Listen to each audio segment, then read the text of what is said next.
हरिनाम संकीर्तन की, श्री श्री राधा वेणी माधव की, श्री यमुना मैया की, जगत गुरु शिल प्रभुपाद की जय।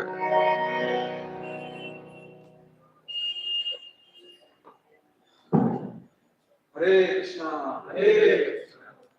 तो आज हमारा बहुत सौभाग्य है कि हमें सानिध्य मिल रहा है श्रीमान श्री कृष्ण प्रभु जी का। जी वृंदावन में निवास करते हैं और वहाँ पे जो इस्कॉन भागवत महाविद्यालय है, श्रीमान भक्ति प्रचार प्रोजेक्ट स्वामी महाराज के नेतृत्व के अंदर प्रभु जी वहाँ पे शिक्षा भी देते हैं, शिक्षण भी करते हैं भक्ति शास्त्रों का, और साथ में वहाँ पे एक नया प्रोजेक्ट करने आने वाला है, बड़ा एक इस्कॉन भागवत महाविद्यालय वहाँ बनने वाला है। प्रभु जी उसका जो ओवरऑल प्रोजेक्ट है उसका कोऑर्डिनेशन कर रहे हैं, नेतृत्व कर रहे हैं, और प्रभु जी काफी ट्रैवल भी करते हैं। अभी रिसेंटली शारजा गए थे, दुबई शारजा, वहाँ भी भक्तों को प्रचार करते हैं। और प्रभु जी मूलतः उड़ीसा के रहने वाले हैं, और वो आप समझ सकते हैं कि प्रभु जी की वाणी बहुत मधुर है, बहुत मीठी। तो प्रभु जी जाने जाते हैं बहुत मधुर कथाओं के लिए, सृष्टि वृंदावन कथाओं के लिए। अभी कुछ समय पूर्व ही प्रभु जी कार्तिक के मास में यहाँ पे आए थे, और उस समय सेम टाइम पे वाराणसी में श्रीमान सुदामा प्रभु आए थे। दोनों जगह हमें कृष्ण रस का पान करने का अवसर मिल रहा था, और सारे बहुत पसंद से प्रभु जी सुन के प्रभु जी की मधुर कीर्तन, स्पेशली हार्मोनियम को बहुत से कीर्तन करते हैं, भक्तों को पूरे भक्ति भाव में मौजूद कर देते हैं। तो बहुत वरिष्ठ है। 2008 में प्रभु जी, एक में 2001 में प्रभु जी जुड़े थे, कई हमें से कई लोग हो सकता है नहीं इस शरीर में। तो हमारा बहुत सौभाग्य है, प्रभु जी को बहुत विशेषता कृपा है प्रभु जी की। प्रभु जी बताते हैं कि कैसे वो वाराणसी जाकर जाना चाहते हैं कुंभ में। हमें स्पेशली हम बहुत ही फॉर्चुनेट रहे हैं कि अलग अलग वरिष्ठ वैष्णवों का हमें मिल रहा है, सुनने का अवसर मिल रहा है। आइए प्रभु जी का हम हार्दिक आभार प्रकट करें और साथ ही श्रवण करें। एक बार प्रभु जी का स्वागत करेंगे, हरे कृष्णा मंत्र बोल के हरे कृष्णा कृष्णा कृष्णा हरे राम राम राम हरे हरे।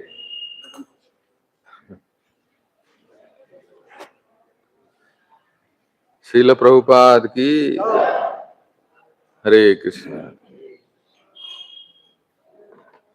अभी तो विश्व गुरु बन गए ना बोल सकते हैं।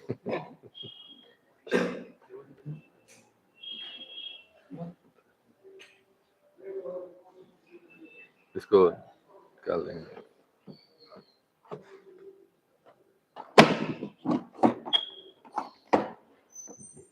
ऐसे ऐसे रह दो, इसके ग्रंथ रह दो, इसके ग्रंथ ग्रंथ ओनली ग्रंथ।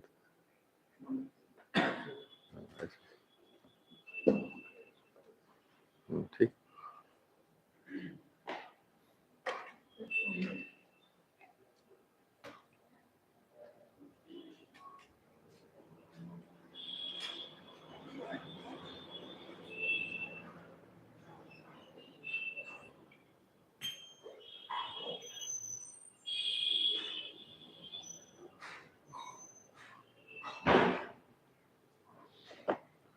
हरे कृष्णा।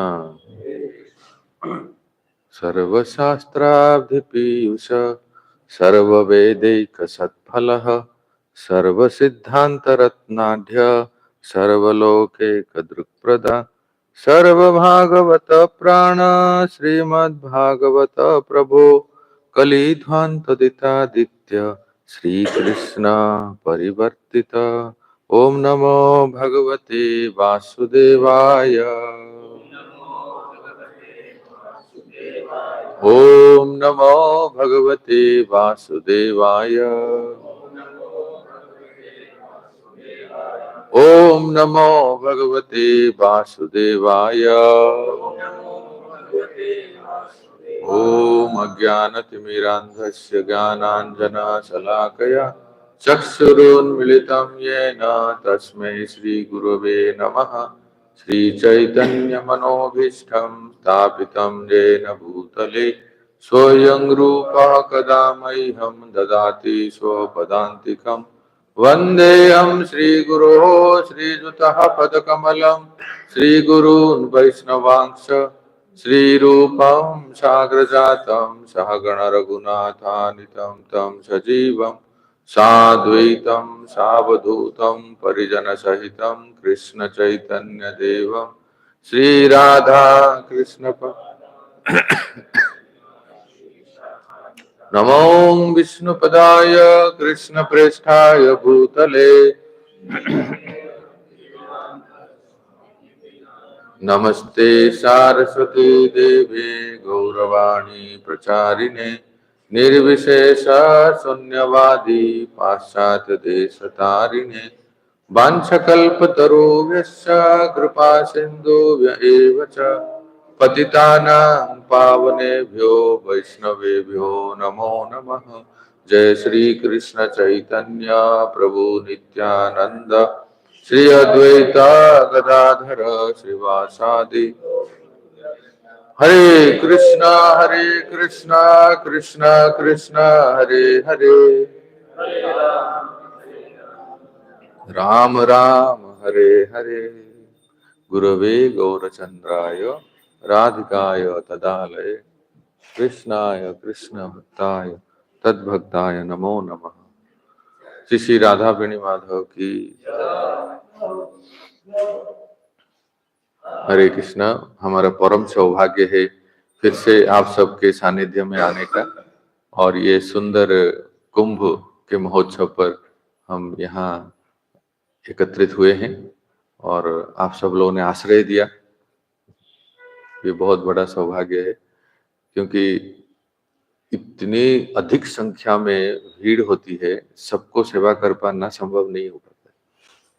फिर भी जहाँ भी थोड़ा बहुत स्थान मिल जाता है थोड़ा, तो इससे ही हमें संतुष्ट रहना है। और आप सबको बहुत बहुत धन्यवाद क्योंकि इतनी अधिक संख्या में भक्त लोग आते हैं और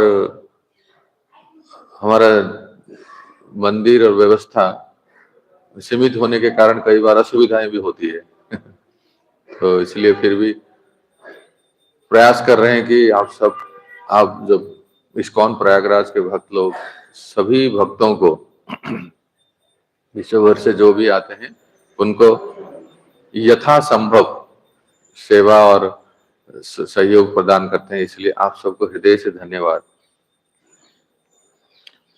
तो ये श्रीमद् भागवतम आज हम पढ़ेंगे, स्कंध 2 अध्याय 3 शुद्ध भक्तिमय सेवा हृदय परिवर्तन, और यह है श्लोक 18।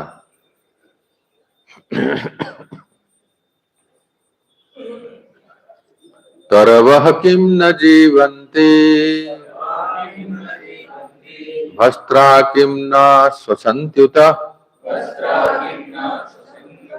न खादन्ति न मेहन्ति किं ग्रामे पशवो परे। तरवः किं न जीवन्ति वस्त्रा किं न श्वसन्त्युत न खादन्ति न मेहन्ति किं ग्रामे पशवो परे। तरवः किं न जीवन्ति वस्त्रा किं न श्वसन्त्युत न खादन्ति न मेहन्ति किं ग्रामे पशवो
परे। माताएं,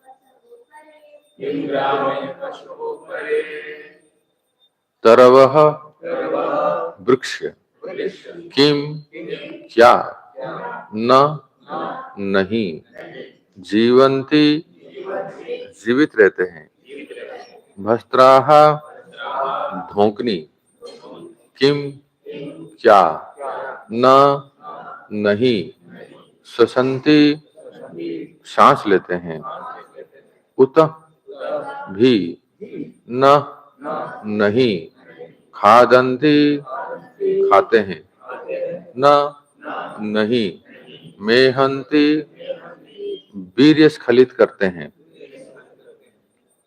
मेहनती का अर्थ है जैसे संतान उत्पत्ति करना भोग करना।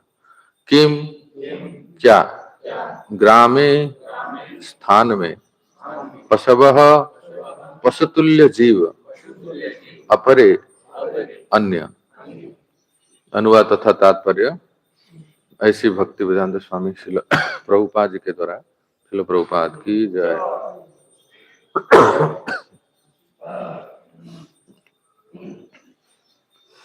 अनुवाद क्या वृक्ष जीते नहीं है? बोलिए क्या लुहार की धोंकनी सांस नहीं लेती? हमारे चारों ओर क्या पशुगण भोजन नहीं करते या वीर्यपात नहीं करते? तात्पर्य आधुनिक युग का भौतिकवादी व्यक्ति तर्क करेगा कि जीवन या इसका कोई भी अंश अध्यात्म विद्या या धर्मशास्त्र विषयक जिज्ञासा के लिए नहीं है। जीवन तो अधिकाधिक काल तक खाने पीने संभोग करने मौज मस्ती करने आनंद प्राप्ति के हेतु है। आधुनिक व्यक्ति भौतिक विज्ञान की उन्नति द्वारा सदा सदा के लिए जीवित रहना चाहता है। अधिकतम अवधि तथा जीवन को दीर्घ बनाने के लिए अनेक मूर्खतापूर्ण सिद्धांत है, किंतु श्रीमद् भागवतम आगाह करता है कि यह जीवन केवल आर्थिक विकास या खाने पीने मौज उड़ाने की भोगवादी दर्शन के लिए अथवा भौतिकवादी विज्ञान के विकास हेतु नहीं मिला है। जीवन तो एकमात्र तपस्या के लिए शुद्धि के लिए मिला है, जिससे मनुष्य इस जीवन के अंत होने पर शाश्वत जीवन में प्रवेश कर सके। भौतिकवादी इस जीवन को अधिक से अधिक दीर्घ बनाना चाहते हैं, क्योंकि उन्हें अगले जीवन की कोई जानकारी नहीं रहती। वे इसी जीवन में अधिकतम सुख चाहते हैं, क्योंकि वे अंतिम रूप से सोचते हैं कि मृत्यु के पश्चात कोई जीवन ही नहीं होता। जीव की शाश्वतता और भौतिक जगत में आवरण के परिवर्तन के विषय में अज्ञानता ने आधुनिक मानव समाज की संरचना में उत्पात मचा रखा है। फलस्वरूप उनकी समस्याएं आ गई हैं, अनेक समस्याएं आ गई हैं, जिन्हें तथाकथित आधुनिक मनुष्य की विविध योजनाओं ने द्विगुणित कर दिया है। समाज की समस्याओं को हल करने की योजनाओं ने इन कठिनाइयों को और भी भड़का दिया है। यदि यह मान भी लिया जाए कि मनुष्य की आयु बढ़कर 100 वर्ष भी से ऊपर हो जाए, तो जरूरी नहीं कि मानव सभ्यता का विकास होगा। श्रीमद् भागवतम का कथन है कुछ कुछ वृक्ष सैकड़ों हजारों वर्ष तक जीवित रहते हैं। वृंदावन में एक इमली का वृक्ष है, इमली तला, आप लोग परिक्रमा करते हो तो उसमें आता है, जो वहां पर भगवान श्री कृष्ण के समय से स्थित बताया जाता है। अर्थात इतनी पुरानी वो इमली तला का पेड़ है।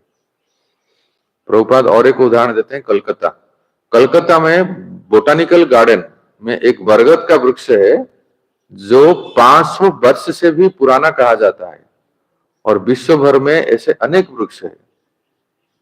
तो ये उदाहरण इसलिए देते हैं कि इतने वर्ष जीने से क्या लाभ है। इससे तो प्रभुपाद कहते हैं, कंपेयर करते हैं, आदि शंकराचार्य केवल 32 वर्ष जीवित थे, भगवान चैतन्य महाप्रभु 48 वर्ष रहे। तो क्या इसका अर्थ हुआ कि उपयुक्त वृक्षों का दीर्घ जीवन आदि शंकराचार्य और चैतन्य महाप्रभु से अधिक महत्वपूर्ण है? बिना आध्यात्मिक महत्व के दीर्घ जीवन अधिक महत्वपूर्ण नहीं होता। मनुष्य संदेह कर सकता है कि वृक्ष इसलिए जीवित हैं क्योंकि वे श्वास नहीं लेते, किंतु अधिकांश आधुनिक विज्ञानियों ने तथा यथा बोस ने पहले ही सिद्ध कर दिया है,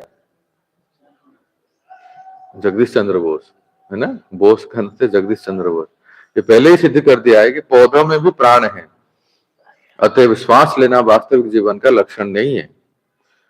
श्रीमद् भागवतम में का कहना है कि लुहार की धोंकनी तेजी से श्वास लेती है, किंतु इसका अर्थ यह नहीं कि धोंकनी में प्राण है। भौतिकवादी तर्क करेगा कि पौधे का प्राण तथा मनुष्य का प्राण एक समान नहीं है, क्योंकि पौधा ना तो नाना प्रकार की पकवान खा सकता है और ना संभोग का सुख उठा सकता है। इसके उत्तर में श्रीमद् भागवतम यह पूछती है कि क्या एक ही गांव में मनुष्य के साथ रहने वाले कुकर सुकर नहीं खाते हैं या विषय जीवन नहीं बिताते। श्रीमद् भागवतम में अन्य पशुओं का जो विशेष उल्लेख हुआ है उसका अर्थ यह है कि जो पुरुष केवल खाने, श्वास लेने तथा संभोग करने के पाशविक जीवन को कुछ उत्तम बनाने में संलग्न रहते हैं, वे मनुष्य के रूप में पशु होते हैं। उत्तम दिखने वाले इस प्रकार के पशुओं का समाज दुखी मानवता को कभी लाभ नहीं पहुंचा सकता, क्योंकि एक पशु दूसरे पशु के हानि तो पहुंचा सकते हैं किंतु कोई बिरला ही लाभ पहुंचा सकता है। श्रील प्रभुपाद की। तो ये 3 श्लोक जो है, मतलब कल आपने पढ़ा होगा 18, 17, 18 और 19, ये एक यूनिट है। अर्थात सुखदेव गोस्वामी महाराज परीक्षित को इस द्वितीय स्कंद में उनके प्रश्नों का उत्तर देते देते भौतिकवादी लोगों की बहुत भर्त्सना कर रहे हैं, है ना। कल हमने सुना है कि सूर्य उदय होते ही अस्त होते ही कैसे सबकी आयु छीन लेते हैं, पर जो भक्त हैं जिनका सूर्य उदय से लेकर अस्त तक, रात्रि तक भक्तिमय कार्यकलाप में रहते हैं, इसलिए उनके लिए एक भगवत धाम जाने के लिए एक स्टेप और आगे है, अर्थात उनके लिए कोई ये आयु छीनने की नहीं है। तो इसका बताए आयु हरति वै पुंसाम। पर ऐसे ही लोग आगे क्या करते हैं, ये जो 18 आज ये 18 नंबर श्लोक, कल 19 नंबर श्लोक, ये तीनों एक ही विषय वस्तु को वर्णन कर रहे हैं। क्या है वो कि भौतिकवादी लोग कितने दयनीय स्थिति में हैं, जो भक्ति नहीं करते हैं। तो यहाँ उसका थोड़ा और नमूना प्रस्तुत कर रहे हैं सुखदेव गोस्वामी।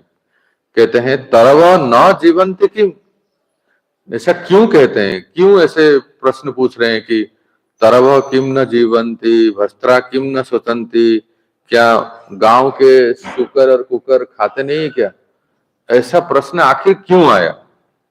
इसलिए सिद्धो साईपाद बहुत सुंदर लिंक बताते हैं, आचार्यों की टीकाओं से समझ में आता है। जहां टीका में ननु शब्द आता है तो वो प्रश्नवाचक है, किम ननु शब्द प्रयोग होता है प्रश्न पूछते। तो सिद्धो साईपाद कहते हैं भावार्थ दीपिका में, ननु जीवनमेव तेषाम आयुषः फलमास्ति तत्राह तरव इति। तो प्रश्न पूछते हैं सिद्धो साईपाद, कहते हैं आखिर सुखदेव गोस्वामी ने इस श्लोक को क्यों बताया, क्योंकि कोई कह सकता है कि आपने पहले श्लोक में कहा कि आयु हरति वैपुंसा उद्यन अस्तु चयन असु, सूर्य उदय से लेकर अस्त तक प्रत्येक व्यक्ति जीते हैं, प्रत्येक मनुष्य जीते हैं, प्रत्येक पेड़ पौधे पशु पक्षी सब जीते हैं, हम भी जीते हैं, वो भी जीते हैं, वो भी खाते पीते हैं, हम भी खाते पीते हैं, वो भी बच्चा पैदा करते हैं, हम भी बच्चा पैदा करते हैं। और एक भक्त में और एक भौतिकवादी व्यक्ति में अंतर क्या है, मतलब वो लोग ऐसे पूछ सकते हैं, भाई हम लोग खा पी रहे हैं, आप लोग भी मंदिर में खा पी रहे हैं, हम लोग भी संतान उत्पत्ति करते हैं, आप लोग भी संतान उत्पत्ति करते हो, हमको बीमारी होती है, आपको भी बीमारी होती है, हमें भी सुख दुख हानि लाभ होता है, हम भी डिस्ट्रेस में होते हैं, हम भी पैनिक में होते हैं, आप भी दुखी हो जाते हो। तो आप मंदिर में रहते हो या भक्ति करते हो, हम लोग अपने संसार में रहते हैं, क्या अंतर है, क्या विशेषता है? आप भी जीते हैं, हम भी जीते हैं। इसी श्लोक के लिए या ये इसके उत्तर में इस श्लोक कह रहे हैं सुखदेव गोस्वामी। हाँ हाँ, सही बात कहा आपने। सुखदेव गोस्वामी मानो भौतिकवादी लोगों को उत्तर दे रहे हैं। आप सही कह रहे हो, आप जीते हो ना, बहुत घमंड है आपको कि हम भी जीते हैं। और क्या 80 90 100 साल तक जीते हैं? क्या जीते हो? कितना बोले? 80 90 100 साल। क्या तरव किम न जीवंती? ऐसे वो सुखदेव गोस्वामी प्रश्न पूछ रहे हैं। क्या पेड़ पौधे वृक्ष जीते नहीं है? वो भी तो जीते हैं। और उदाहरण क्या देते हैं प्रभुपाद तात्पर्य में? कोलकाता के बोटानिकल गार्डन के वो बरगद का वृक्ष है, वो तो 500 वर्ष से जीते जिया हो। और फिर कोई कोई वृक्ष, उर्मिली तला का जो वृक्ष है, वो तो कितने वर्षों से जीवित है। वो एक वृक्ष का उदाहरण देते हैं ना, डिस्कवर योरसेल्फ में श्रीमान राधेश्याम प्रभु, क्या है वो? Redwood trees. हाँ, कितने लंबे लंबे ट्री, बड़े पेड़ हैं, वो जीते हैं, बहुत वर्षों तक जीते हैं। तो अगर आपको जीने का इतना घमंड है कि हम तो बहुत जीते हैं, तो वृक्ष पेड़ पौधे भी जीते हैं। तो इसलिए पहला प्रश्न पूछते हैं, तरव किम न जीवंती? पेड़ पौधे भी तो जीते हैं, और आप कहते हो हम भी बहुत लंबी आयु है, हम न जीवे। तो मान लो गृहस्थ जो भौतिकवादी कहते हैं, ठीक है पेड़ पौधे भी जीते हैं, पर हम सांस लेते हैं। कोई कह सकते हैं हम तो सांस लेते हैं, ये लकड़ी, ये दीवार, ये तो सांस नहीं लेते हैं। ये पेड़ पौधे तो निर्जीव की तरह खड़े रहते हैं, सांस नहीं लेते हैं। हम सांस लेते हैं, इसलिए हम श्रेष्ठ हैं। फिर दूसरा प्रश्न पूछते हैं, वस्त्रा किम न स्वतंत्र होता? गांव में ये तो देखना आजकल विरल हो गया है, जो बताते हैं, जो लोहार की धोकनी है ना, आजकल देखना होता नहीं है कोई। लोहार की धोकनी जब ऐसे चलाते हैं,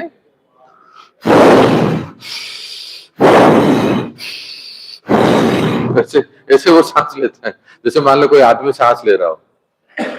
लोहार की धोकनी जब चलाते हैं तो वो भी तो सांस लेती है। तो सुखदेव गोस्वामी गांव के हैं ना, हमारे गुरु महाराज कहते हैं कि भागवत समझने के लिए थोड़ा बहुत गांव का होना चाहिए। ये सिटी वाले नहीं समझेंगे। अरे वो चलो इधर आ गए पुणे वाले, तो वो कहते हैं हरे कृष्णा, सब पुणे के भक्त आए। तो कहते हैं कि भस्त्रा मतलब जो लोहार की धोकनी, वो भी सांस लेते हैं। तो अगर आपको घमंड है कि हम सांस लेते हैं, तो ये भी सांस लेते हैं, लोहार धोकनी। तो यही कहते हैं, ननु तेषां श्वास नास्ति तरहि। तो यदि कहें कि वृक्ष तो जीवित रहते हैं, किंतु वे मनुष्य की तरह सांस नहीं लेते हैं, तो इसका उत्तर है सांस तो लोहार की भांति भी लेती है। और वास्तव में जैसे प्रभुपाद जी उदाहरण देते हैं, भारत के वैज्ञानिक जगदीश चंद्र बोस, उन्होंने साबित कर दिया है वृक्ष भी सांस लेते हैं। ये प्रभुपाद तात्पर्य में बताते हैं कि वृक्ष भी सांस लेते हैं। एक लता है ना, क्या कहते हैं उसको, छुई मुई, जिस टच मी नॉट, उसको छूते ही कैसे वो सिकुड़ जाते हैं। तो इसका मतलब उनमें भी सेंस है, सेंसेशन है, कि जैसे स्पर्श करते ही वो ऐसे हो जाते हैं। तो वो इसका मतलब ये कहते हैं वृक्ष भी सांस लेते हैं। कौन कहता है सांस लेते हैं? तब भौतिकवादी व्यक्ति मान लो कहें कि यदि कहे कि वो लोहार की भांति सांस लेते हैं, किंतु हम तो सबसे अच्छा भोजन ग्रहण करते हैं। कहाँ? होटल ताज में। हम तो इतने अच्छे अच्छे स्वादिष्ट भोजन ग्रहण करते हैं, इतना बड़े 5 स्टार होटल में जाते हैं और वहां भोजन ग्रहण करते हैं, और यहाँ वहां उस होटल में स्त्री पुरुष सुख भोग करते हैं। तो क्या वृक्ष ऐसे कर सकते हैं?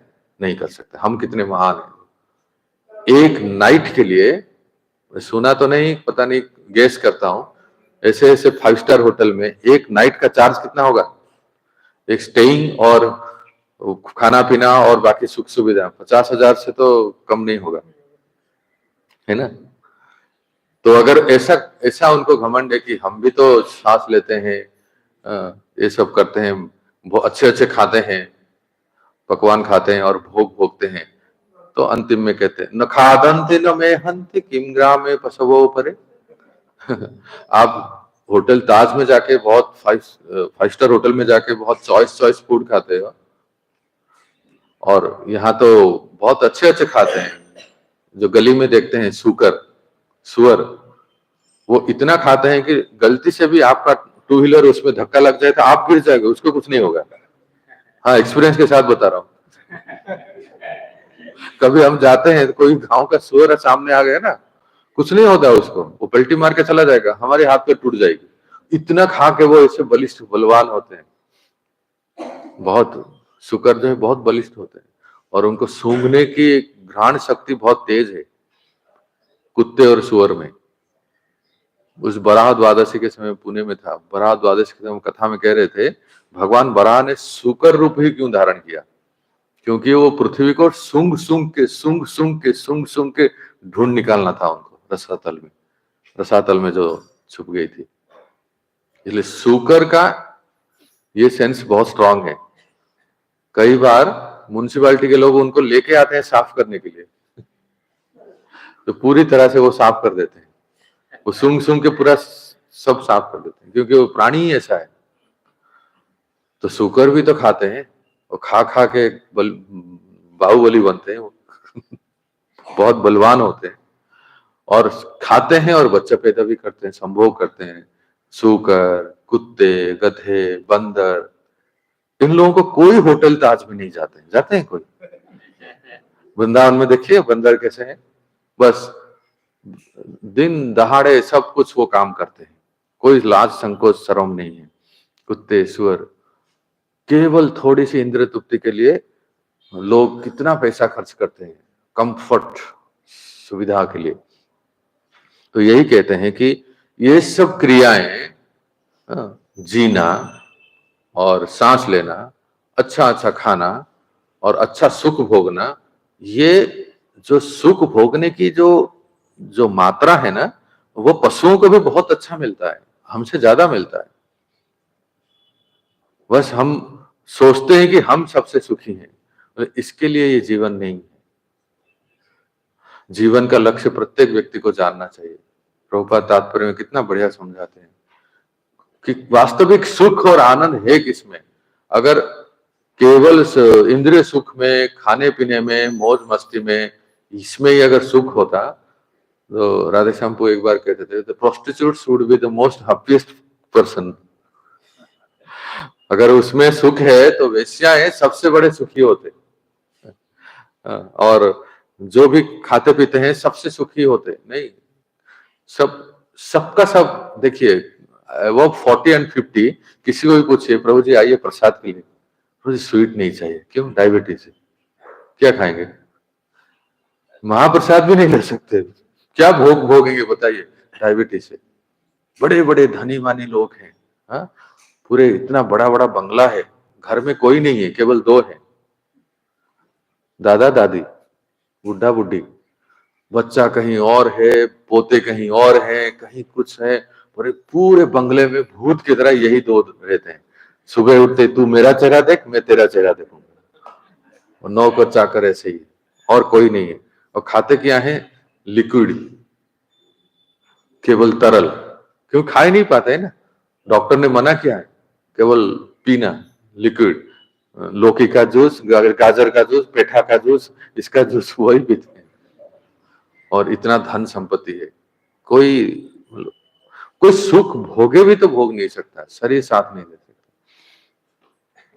प्रभुपाद जी एक स्टोरी बताते हैं, बहुत सुंदर, आपने सुना होगा कथा में कई बार।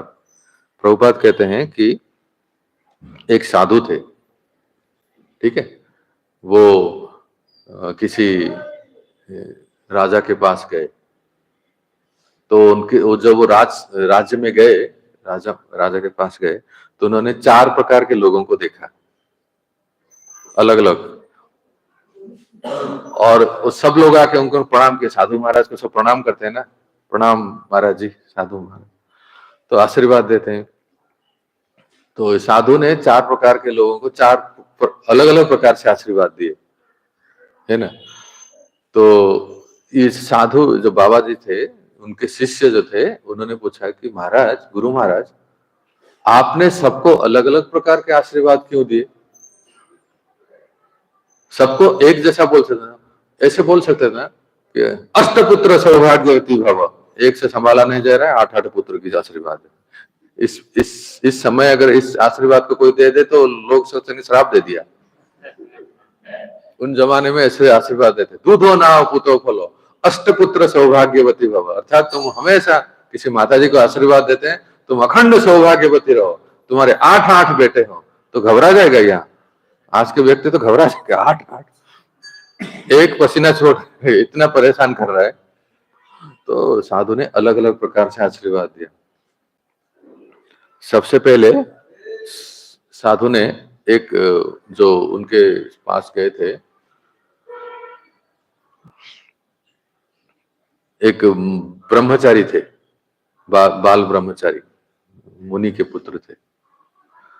तो एक वो थे और एक भक्त थे और एक राजकुमार थे और एक कसाई थे, ना, ऐसे अलग अलग प्रकार से। तो सबसे पहले मुनि पुत्र को कहे, जो ब्रह्मचारी थे, मुनि पुत्र मां जीवो। तो प्रभुपाद कहते हैं इस घटना को, कहते हैं जो एक मुनि पुत्र जो ब्रह्मचारी थे, उनको साधु ने आशीर्वाद दिया कि तुम जियो ही मत, तुम मां जीवो। मां जीवो संस्कृत में मां जीवो अर्थात तुम जियो मत। ब्रह्मचारी है, अपना जीवन दिया है, और साधु कैसा आशीर्वाद, तुम जियो मत अर्थात तुम जल्दी कल्याण हो जाए तुम्हारा। ये कौन सा आशीर्वाद है? राजकुमार मिले, राजा का पुत्र, राजकुमार को महाराज जी प्रणाम प्रणाम। तो साधु ने कहा, राजकुमार राजपुत्र चिरंजीव, तुम दीर्घायु भव।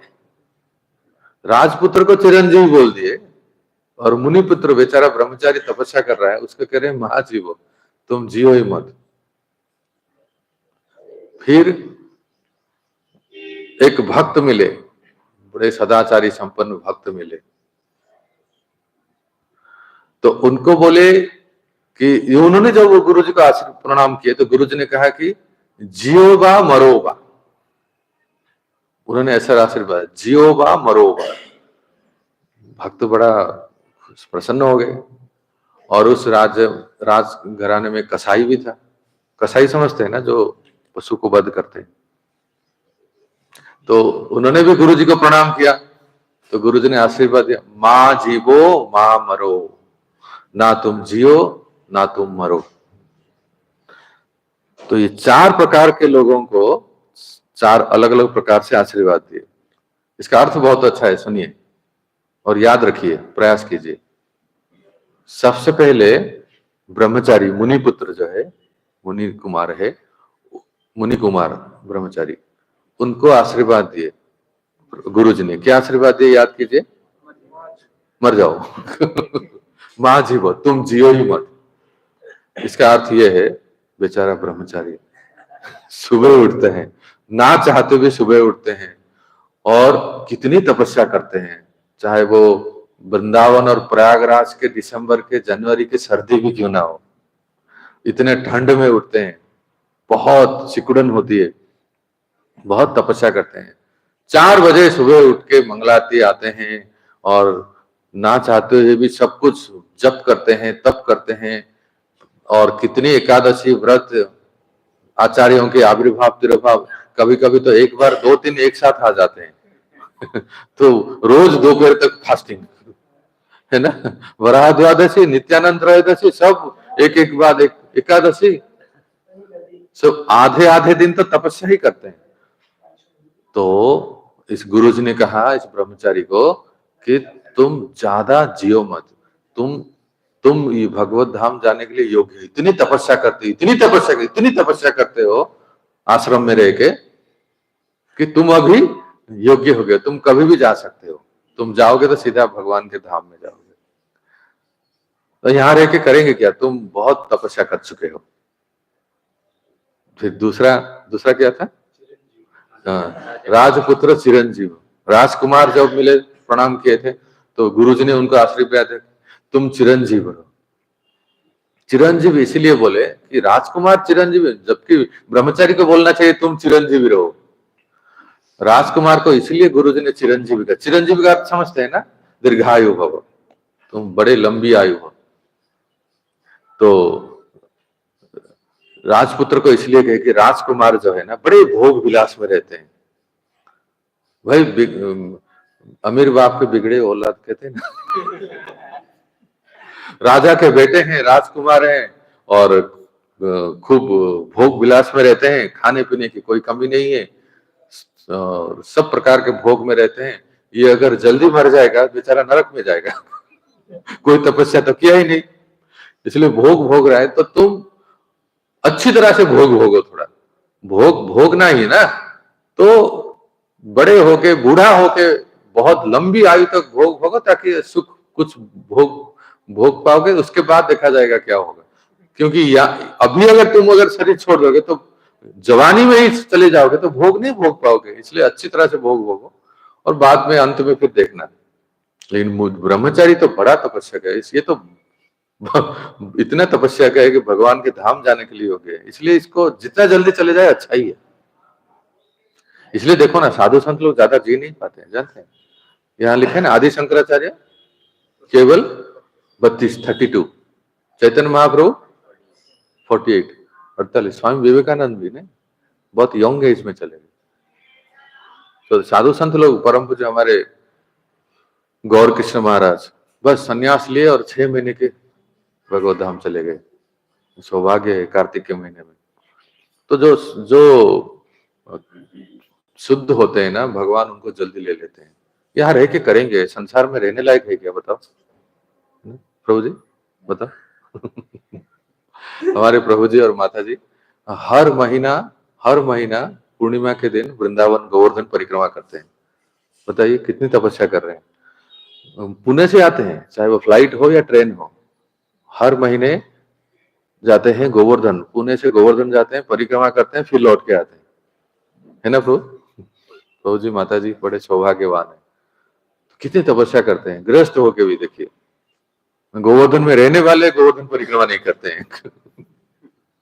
और कोई इतना दूर से आके और परिक्रमा करते हैं, एक नियम बना लिया है। कई साल हो गए ना वो, कितने हो गए? 9 वर्ष हो गए। 9-10 साल से वो इतने नियम से, कोई भी हर पूर्णिमा को उनको गोवर्धन में देखेंगे वो परिक्रमा करते हैं।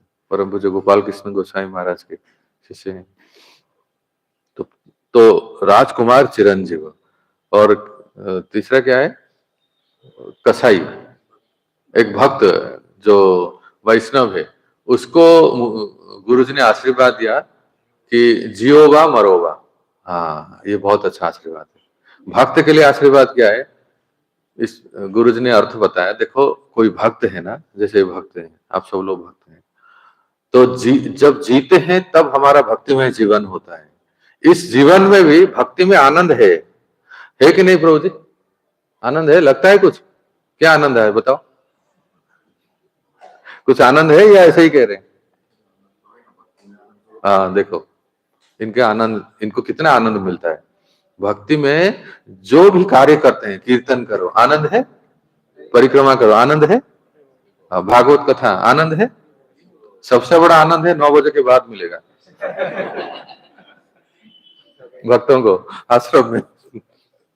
ये तो मोस्ट वांटेड प्रोग्राम है ना। तो भक्ति में जियो वा मरो वा, अगर जीते हैं तो भी आनंद ही आनंद है, कोई नुकसान नहीं है, दुख नहीं है, कष्ट नहीं है।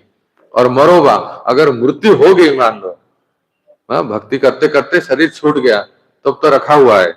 भगवान कहते हैं यद्गत्वा न निवर्तन्ते, भगवान के धाम में प्रत्यावर्तन करते हैं। तो यहाँ जब तक जीते हैं बड़े आनंद सुख में रहते हैं, आनंदम बुद्धिवर्धनम। और जब शरीर छूटता है तो भगवत धाम तो रखा ही हुआ है भक्तों के लिए। तो जियोवा मरोवा। और अंत में था कसाई, जो पशु वध करते हैं। ऐसा घिनौना व्यक्ति, ऐसा बड़े हिंसक व्यक्ति, उसने जब गुरुजी को प्रणाम किया तो गुरुजी ने आशीर्वाद दिया, मां जीवो मां मरो, ना तुम जियो ना मरो। ये बड़ा आश्चर्य विचित्र आशीर्वाद है। तो शिष्य ने पूछा, गुरुजी इसका क्या अर्थ है, इसका अर्थ क्या है?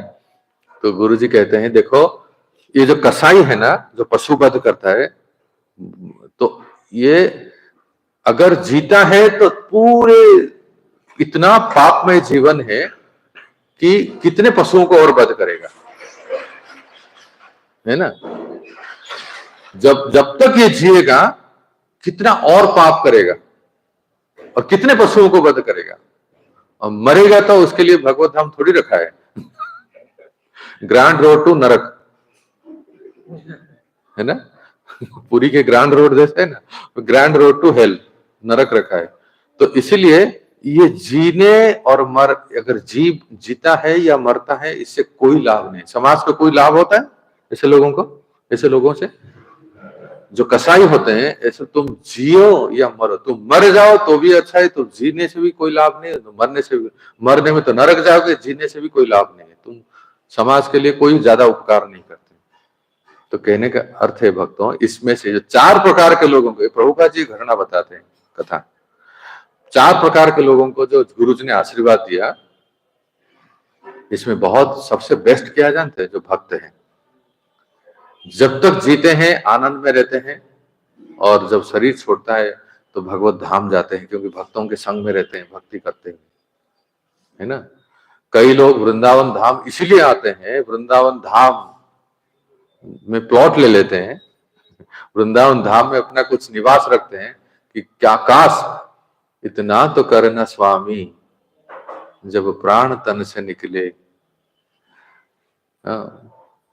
यमुना जी का तट हो और मेरा सांवरा निकट हो।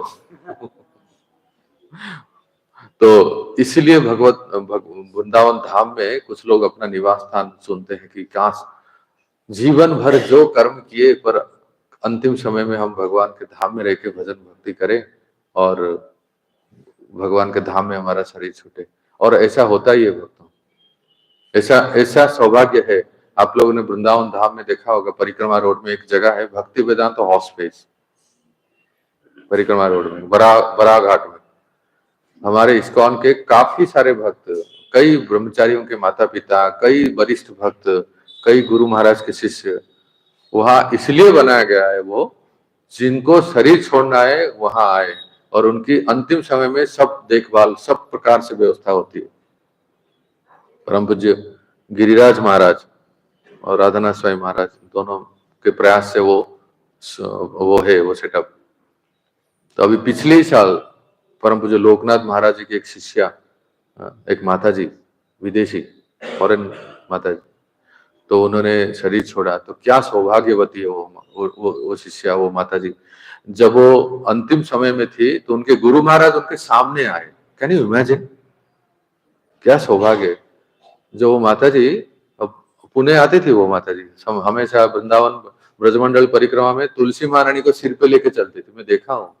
इतना सौभाग्य। कभी कभी मानो हिंदी भी बोल लेती है, इंग्लिश तो बोलती ही है। पूरे जीवन भर के भक्ति का सार ये है भक्तों, जब उसको अंतिम समय आया, माता जी लेटी थी और पूज्य लोकनाथ महाराज सामने आए और उनको प्रेरणा देने लगे, उनको कहने लगे। ये गुरु महाराज को ऐसे आंखों भर जी भर के देख रहे हैं, जैसे हरिदास ठाकुर चैतन्य महाप्रभु को देख रहे हैं। साक्षात आध्यात्मिक गुरु महाराज आए हैं और गुरु महाराज उनको मानो याद दिला रहे हैं। हाँ, हरे कृष्णा चांद हरे कृष्णा, फिर राधा श्याम सुंदर का फोटो दिखा रहे हैं, पहचानो ये कौन है, पहचानो। तो माता जी कहती है राधा श्याम सुंदर।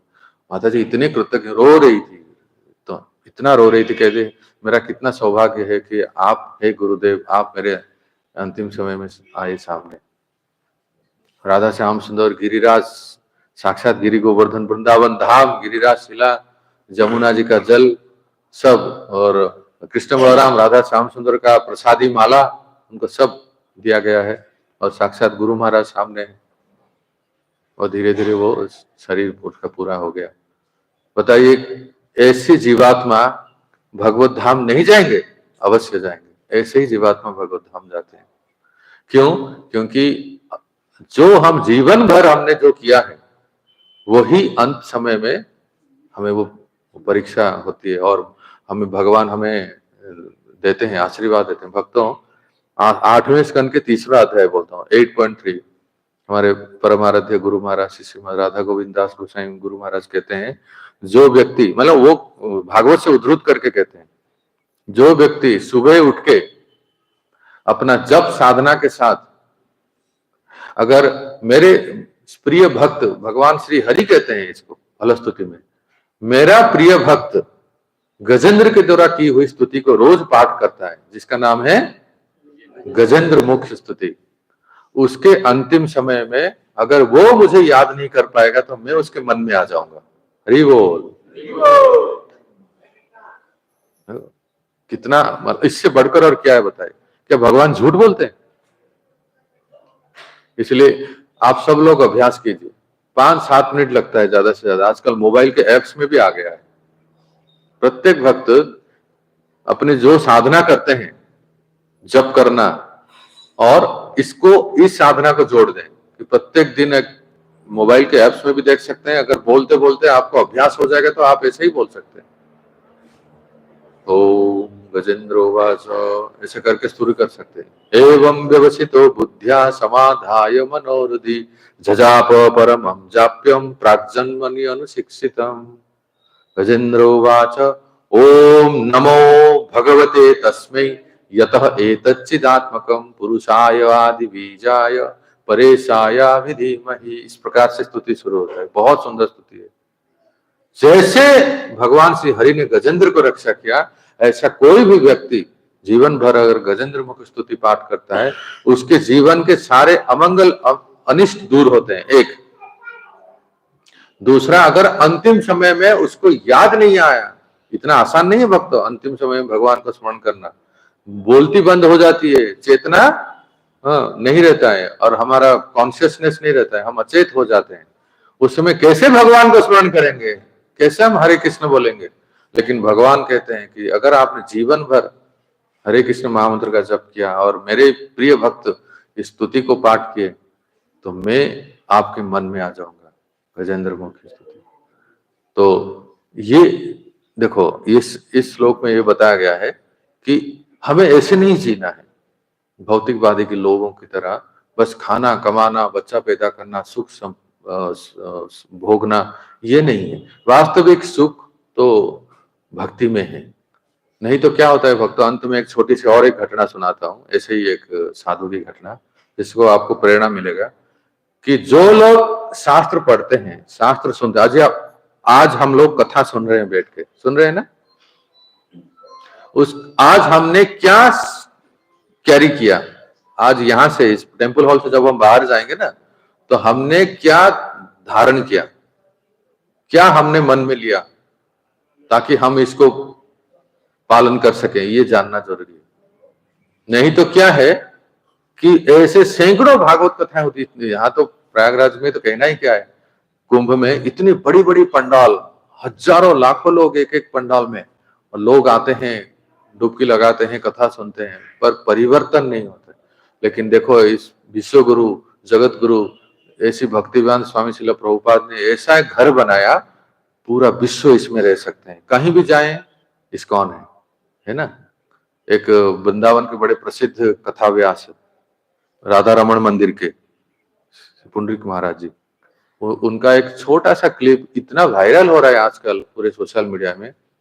वो कहते हैं, जो लोग अपने आप को सनातनी कहते हैं, कहते हैं अपने आप को हम सनातनी है और गर्व से कहो हम हिंदू हैं और सनातन धर्म का प्रचार करने वाले हैं, तो पूज्य महाराज जी कहते हैं कि केवल नारे लगाने से, डंडे लाठी उठाने से, या कोई तलवार या फरसा हथियार उठा के और भगवे झंडा लहरा के बहुत जुलूस निकालने से केवल सनातन का प्रचार नहीं होता है। वास्तविक सनातन का प्रचार तब होता है जब शास्त्र को आप आगे रखते हो। शस्त्र चाहिए, आवश्यक है, पर शस्त्र के साथ शास्त्र को आप आगे रखते हो। ऐसा कौन सा सनातनी है जो अपने आप को हिंदू कहता है, अगर भगवत गीता को घर में नहीं रखा हो, भगवत गीता को पढ़ा ना हो? कुछ लोग रखते तो हैं पर पढ़ते नहीं है। तो शास्त्र को जो आगे रखते हैं, शास्त्र को जो देते हैं, और उससे पूरा जीवन परिवर्तन हो जाता है। उदाहरण देते हैं, पुंडरीक महाराज कहते हैं, हमारे गौड़ीय संप्रदाय में एक संस्था है, विश्वव्यापी संस्था है इस्कॉन। ये लोग करते क्या है? क्या ये झंडे उठाते हैं? क्या ये तलवार उठाते हैं? क्या ये फरसा उठाते हैं? या मुदगल उठाते हैं? या भगवा लहरा के सबको नारे लगाते हैं? नहीं, ये केवल गीता को हाथ में थमा देते हैं। जाइए चाइना में जाके देखिए, यूरोप में जाके देखिए, रशिया में जाके देखिए, प्रत्येक देश विदेश के कोने कोने में जाइए, ये लोग क्या करते हैं? कुंभ में देखिए, ये कोई फरसा तलवार मुदगल नहीं उठाते हैं, ये गीता को सामने दे देते हैं, चाहे वो किसी भी धर्म का व्यक्ति क्यों ना हो। जब भगवत गीता को हाथ में दे देते हैं, देखो उसके जीवन में क्या परिवर्तन होता है। भगवत गीता को पाठ किया, पढ़े, 1 साल के बाद वो व्यक्ति, वो चाइना का, वो रशिया का व्यक्ति यमुना में आके वृंदावन में डुबकी लगाता है और सर मुंडवा देता है, हो जाता है सनातनी। कितना बड़ा परिवर्तन आज हम वृंदावन में देखते हैं। सैकड़ों हजारों लोग विदेशी साड़ी पहन के और तिलक लगा के, जितने पुरुष लोग धोती पहन के, कितना सुंदर कीर्तन करते जाते हैं। तो वास्तव में सनातन यही है, ये है मनुष्य जीवन का वास्तविक लक्ष्य। तो अंत में एक आपको छोटी सी 2 मिनट में कथा कह के विराम करता हूं। मैं इसलिए कह रहा हूं, कथा श्रवण करते हैं और भागवत पढ़ते हैं तो इसको जीवन में उतारना चाहिए। नहीं तो क्या हुआ, एक पंडित जी थे, पता नहीं आपके इस प्रयागराज के होंगे, ठीक है? तो पंडित जी बहुत बनारस में जाके सारे विद्या अर्जन करके वेद वेदांग सब पढ़ के आए, और पंडिताइन, उनका विवाह हुआ, और पंडिताइन बोले, पंडित जी इतने वेद शास्त्र षड दर्शन क्या क्या पढ़ के आए हैं, कुछ कमा के तो लाइए, घर गृहस्थी चलेगा कैसा? बोले अच्छा ठीक है, क्या करूं? बोले राजा के पास जाइए, इस राज्य के राजा हैं, राजा के पास जाइए, उनको कुछ कथा वाचन कीजिए और वो कुछ दक्षिणा देंगे तो हमारी गृहस्थी चलेगी। पंडिताइन की कथा सुन के पंडित जी गए उस राजा के पास राजमहल में, राजा को कहे कि हे महाराज, हम कुछ कथा कहना चाहते हैं।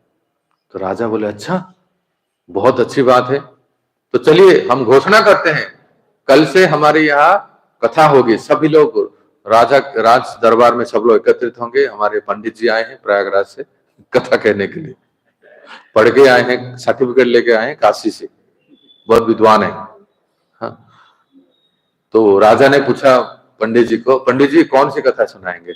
सुनिए बड़े ध्यान से, बड़ा अच्छा लगेगा आपको।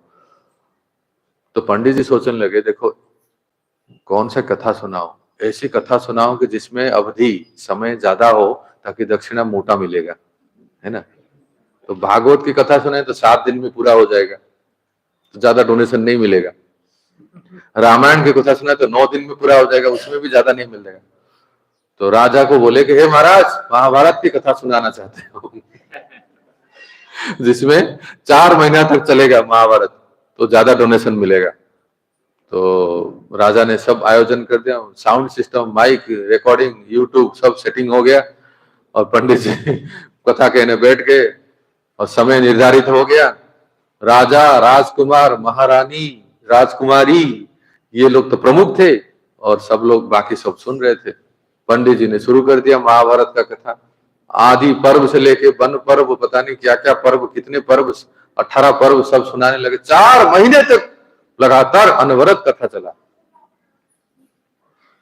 और फिर जैसे ही कथा पूरा हुआ, होने के बाद वो महाराज जो थे, उन्होंने पंडित जी को बुलाए, ओ भाग्य हमारे, आपने हमारे यहाँ 4 महीना कथा किए, इसलिए प्रसादी के रूप में महाप्रसाद ले दिए, माला दे दिए, बस यही है, माला दे दिए और एक चद्दर ओढ़ दिए, होता है ना वो हरिनाम चद्दर, ऐसे चद्दर ओढ़ दिए महंताई को और माला दे दिए, बहुत बहुत धन्यवाद आपको, फिर मिलेंगे। पंडित जी गए, है राम, 4 महीना बकबक किया, मेरा गला सूख गया, पानी भी कोई, अरे दे दो भाई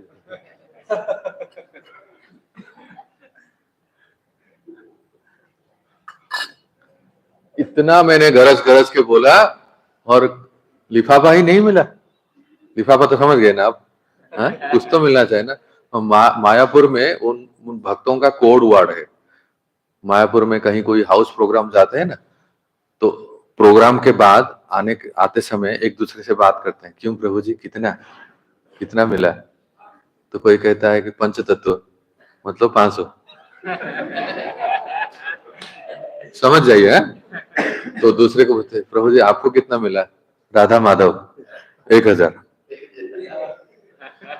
हाँ, कोई कहता है तुम्हें कितना मिला? नरसिंहदेव 200 रुपये। पंचतत्व हो गया, राधा माधव हो गए और नरसिंहदेव हो गया। फिर ड्राइवर को बोले भाई तुम्हें कितना मिला? प्रभुपाद 100 रुपये। तो ये लोग सब आपस में, तो पंडित जी को कुछ नहीं मिला, ना राधा माधव मिला, ना पंचतत्व मिला। अरे कम से कम प्रभुपाद मिल जाते।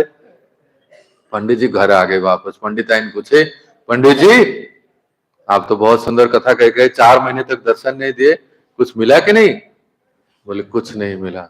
अरे इतना मेहनत करके 4 महीने तक आपने कथा सुनाया और कुछ नहीं मिला, प्रभुपाद भी नहीं मिले? बोले कुछ नहीं, गुरु महाराज भी नहीं मिले, तुम प्रभुपाद की बात कर रहे हो, 50 रुपये भी नहीं मिले। तो बोले ऐसा क्यों? कम से कम ये पोथी तो लेके आ जाते, पोथी भी छोड़ के आ गए, भूल गए। इतने दुख हुआ पंडित जी को, कुछ नहीं मिला। जो महाभारत की पोथी लेके गए थे ना, वो भी छोड़ के आ गए। पंडिताइन बोले आप जाओ पोथी तो लेके आओ। वो पोथी लेने के लिए फिर से राजभवन में गए। राजभवन में जब गए, ये सब लोग फिर से मिले, राजा रानी राजकुमार राजकुमारी सब मिले। तो पंडित जी ने पूछा कि सोच देखते हैं क्या इनको कथा में अच्छा लगा, कुछ समझ में आया कि नहीं। इसलिए आप सबको हम कह रहे हैं, आज जो हमने सुना इन लोगों की तरह नहीं सुनना है। कैसे देखो इन लोगों ने क्या कथा सुना और क्या समझे। तो सबसे पहले पंडित जी फिर से जो पोथी लेने के लिए गए तो राजकुमारी मिली। राजकुमारी पंडित जी को बोले पंडित जी राम राम। घबरा गए कुछ लोग, जग गए, थोड़ा अच्छा हुआ है। तो राजकुमारी जब राम राम कहने लगे, पंडित जी ने आशीर्वाद दिया। अच्छा राजकुमारी जी ये बताओ, 4 महीने तक हमने आपको कथा सुनाया, महाभारत की कथा, उसमें सबसे अच्छा क्या लगा आपको? तो सुनो राजकुमारी जी क्या बोलते हैं। पंडित जी आपको बहुत बहुत धन्यवाद। मुझे तो सबसे अच्छा ये प्रसंग लगा कि अर्जुन जब घूमते घामते वनवास काल में 12 वर्ष वनवास किए, घूमते घामते द्वारका आए। द्वारका में श्री कृष्ण के साथ थे, एक साधु के वेश में अर्जुन आए थे।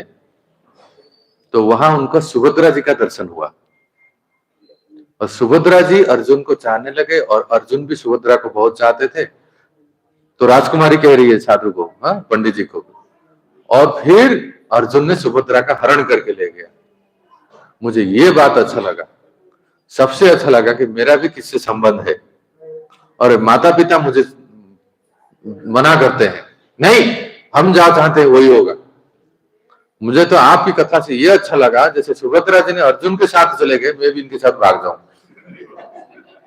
पंडित जी सिर पे हाथ दे दे, हाय राम, महाभारत का हो गया सत्यानाश। इतने सुंदर कथा सुनाई 4 महीने और इनको यही शिक्षा मिले कि मैं कैसे भाग जाऊं। गए आगे तो राजकुमार मिले। राजकुमार फिर प्रणाम किए, पंडित जी राम राम, अहो भाग्य, इतने दिनों बाद आप पहचानते ना हमें? पंडित जी जब पूछे बोले अरे क्यों नहीं पहचानेंगे, आपने महाभारत की कथा सुनाई थी हमारी दरबार में। तो राजकुमार जो है प्रणाम किए। तो पंडित जी ने अच्छा ये बताओ राजकुमार, हमने जो 4 महीने तक महाभारत की कथा सुनाई, आपने उस कथा में क्या सीखा, सबसे अच्छा क्या लगा आपको? तो राजकुमार सोचने लगे, पंडित जी सच बताओ, मुझे सबसे अच्छा लगा वो प्रसंग जब महाभारत बोलते बोलते आपने कृष्ण लीला बताई। और कृष्ण लीला को कहते समय आपने मथुरा के नरेश, मथुरा के भोजपति राजा कंस के बारे में बताया। वो प्रसंग बहुत अच्छा लगा। पंडित जी ने पूछा क्या अच्छा लगा बताओ। तो राजकुमार कहता है मुझे वो अच्छा लगा, देखिए उग्रसेन महाराज बूढ़े हो गए थे, उग्रसेन महाराज बूढ़े हो गए थे, वो राज्य दे नहीं रहे थे, और कंस ने क्या किया, साला बूढ़ा इसको जेल में डालो, ये राज्य ऐसे नहीं देगा, इसको पहले जेल में डालो और कारागार में डाल के फिर मैं राज्य लूंगा। ये प्रसंग मुझे बहुत अच्छा लगा। ये मेरा बाप जो है ना, इतना बूढ़ा हो गया है, मुझे राज्य नहीं दे रहा है।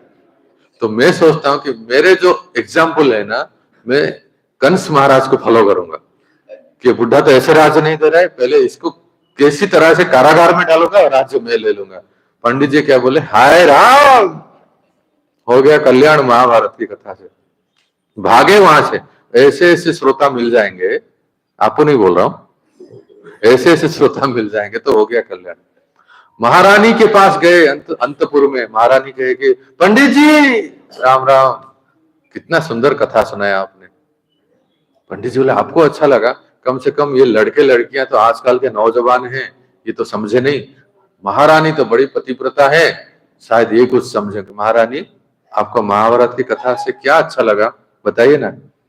महारानी ने कहा कि मुझे सबसे अच्छा प्रसंग वो लगा, द्रौपदी। तो पंडित जी को लगा कि कम से कम कोई तो अच्छा श्रोता मिला कि द्रौपदी जैसे महान भक्त, कृष्ण जिनको अपना बहन मानते थे, कृष्ण जिनको अपना सखी कहते थे, इस चरित्र से इनको क्या प्रेरणा मिला, जरा सुनते हैं। पंडित जी ने कहा कि महारानी आपको द्रौपदी से क्या प्रेरणा मिला। महारानी कहती है द्रौपदी से मुझे ये प्रेरणा मिला, वो पतिव्रता है, सती नारी है, हम भी उनके जैसा सती और पतिव्रता बनना चाहते हैं। पंडित जी पूछे कैसे सती पतिव्रता आप कहते हैं उनको, कि उनके 5 पति थे, मेरा तो एक ही है। द्रौपदी के 5 पति थे और फिर भी वो सती है, पतिव्रता है। और मैं द्रौपदी के चरित्र से ये सीखा, एक से काम नहीं चलता है, थोड़ा उस एक से अधिक होना चाहिए। इसलिए 2 4 5 और कर लें ताकि हम भी पतिव्रता बन जाए और हमारा भी नाम सतियों में हो जाए। पंडित जी कहे कि हे भगवान, कैसे कैसे लोगों को कथा सुनाए, ये द्रौपदी को इस तरह से अनुसरण कर रहे कि मेरे भी 5 पति हो जाए। अब तो यहां से जाना है, बस अंत में महाराज से मिल लेते हैं एक बार। महाराज जी के पास गए, राजाधिराज महाराज आपकी जय हो।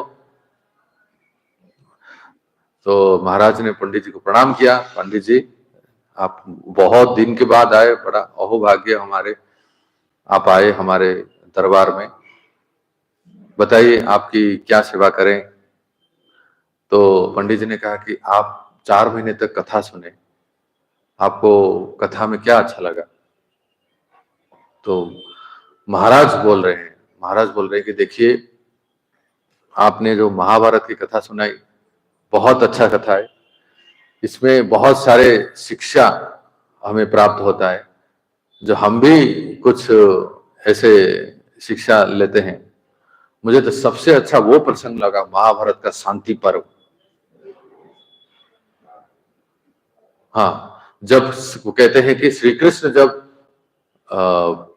संधि दूत बन के आए थे ना, महाभारत में आपने सुना होगा। श्री कृष्ण जब संधि दूत बन के आए थे धृतराष्ट्र महाराज के दरबार में, और दुर्योधन को उन्होंने प्रस्ताव दिया, कम से कम 5 गांव दे दो पांडवों को, उससे संतुष्ट हो जाएंगे और बिना किसी प्रकार की समस्या नहीं होगी। तो दुर्योधन ने उस समय क्या बोला था, मुझे वो वाक्य अभी तक याद है। सुई के अग्र के भाग में, सुई कितना पतला होता है ना, नोकीला होता है, सुई के अग्रभाग में जितनी जमीन अटे उतना बिना युद्ध के नहीं दे सकता मैं। इसका अर्थ है कि मैं बिना युद्ध के लड़ाई झगड़े में इतना सा भी जमीन में नहीं दे सकता। महाराज को लगा कि ये मेरे वास्तविक एग्जाम्पल है। मुझे दुर्योधन को कितना अच्छा लगा कि कोई भी अगर मेरे राज्य में आ जाए, मुझसे कुछ मांगने आ जाए, चाहे वो पंडित भी क्यों ना हो, उसको ही सुना जाए। सुई के अग्रभाग में भी जितना है उतना भी नहीं दूंगा, अगर युद्ध करना है तो ले लो, नहीं तो भाग जाओ यहां से। पंडित जी अपनी पोथी को उठाए और वहां से भागे। पंडित आइन बोले कुछ मिला, क्या मिला, ये सब मिला। पंडित जी कहने लगे कि क्या वो हिंदी में कहावत है ना कि उल्टे बुद्धू घर को आए, लौट के बुद्धू घर, उसका पहला क्या है, जान बची तो लाखों पाए, लौट के बुद्धू घर को आए। ऐसी हालत है पंडित की कि मेरी जान बच गई, नहीं तो राज महाराज तो कह रहे थे कि बिना युद्ध के तो सुई के जमीन भी नहीं दूंगा। वो डोनेशन की बात छोड़िए, तो इस प्रकार से पंडित जी आ गए। तो भक्तों, हमें ऐसे श्रोता नहीं बनना है। कहने का अर्थ यह है, आज हमने जो भी कथा में सुना, कुछ हम लोग लेके जाएं साथ में, ताकि हम अपने जीवन में अभ्यास करें और अच्छे भक्त बने। हरे कृष्णा कृष्णा कृष्णा। जय। ग्रंथराज श्रीमद् भागवत महापुराण की, जगत गुरु श्रील प्रभुपाद की, निताई गौर प्रेमानंदे। हरे कृष्ण। हो गया? कोई प्रश्न तो नहीं है? जिज्ञासा? सब कुछ समाधान हो गया? पंडित जी की कथा से सब समाधान हो गई? नहीं तो फिर आप भी कहेंगे कि हमें भी द्रौपदी दुर्योधन जैसा बनना है। हरे कृष्ण। Yeah.